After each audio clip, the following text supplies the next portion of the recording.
Olá, irmãos. Conhecer a Cristo é passar por mudanças radicais e também enfrentar adversários, situações que batem na nossa porta. Como que está aí os conflitos, né? E aqui em 1 Samuel 30, versos 1 e 2, eu queria tirar uma lição que Davi, ele está sendo perseguido por Saul, e nessa correria ele se distraiu. Olha o que ele fez. Quando Davi e seus soldados chegaram a Ziklag no terceiro dia, os amalequitas tinham atacado Neguebe, incendiando a cidade de Ziklag. Levaram como prisioneiro todos que lá estavam, mulheres, jovens, os idosos, e ninguém mataram, mas o levaram consigo quando prosseguiram o seu caminho. Alguns intérpretes vão dizer que Davi não era para estar nessa guerra. Mas como ele vinha de um desgaste, numa luta, e você vai ver que Davi tem esses altos e baixos, quando Saul ataca ele, persegue ele tem discernimento que você fala, que coisa linda. Mas nesse contexto, ele fugindo de Saul, ele foi para Ziklag. E alguns intérpretes vão dizer que ele entra numa guerra sem direção de Deus, num combate, e aí os inimigos provavelmente perceberam que a sua cidade, o seu vilarejo, a sua casa estava muito vulnerável. Hoje, o sistema maligno, eu converso com pais, com mães, né? Onde que professores querem impor uma ideologia, colocando valores que não é da família cristã, principalmente. Né? Então, todos nós sofremos ataques. Né? O homem sofre, Davi sofre, a família de Davi, né? Os filhos, os idosos. E eu queria que você pensasse como que o inimigo tem atacado a família, distanciado a família. Quando o texto diz que o inimigo levou as mulheres de Davi, né, que na época ele tinha duas, significa o quê? Que muitas vezes o inimigo entra no casamento e distancia homem e mulher. Na correria, às vezes a mulher não atende o marido não atende a mulher, não afina a afetividade nos seus laços, na sua relação sexual, na sua relação financeira. E aí os filhos sofrem. E outra coisa que a gente vê é que os velhos foram sequestrados também, né? Hoje você vai ver que as pessoas, quando tem um doente em casa, não é fácil.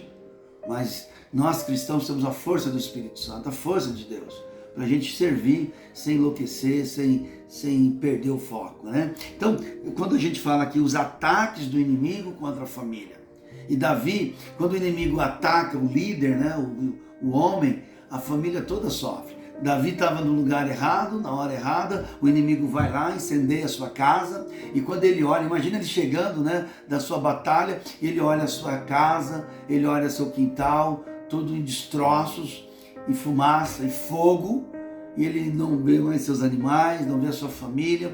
A Bíblia diz, né, que ele entra em desespero, né? Mas eu queria que você pensasse como que o inimigo é astuto, e nós temos que orar pela família, orar pelo idoso, orar pelo esposo. Você é mulher cristã, ora pelo seu esposo.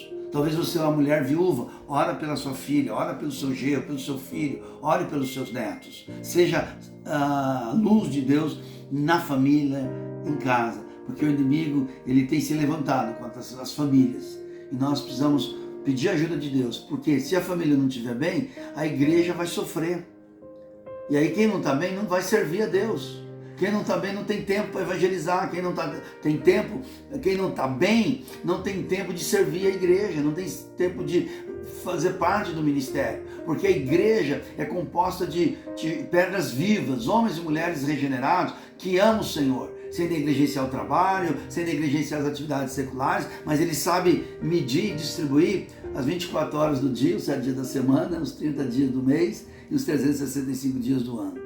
Então a gente precisa dessa graça a cada dia. Que Deus nos dê a percepção, o discernimento, para a gente resistir aos ataques do diabo.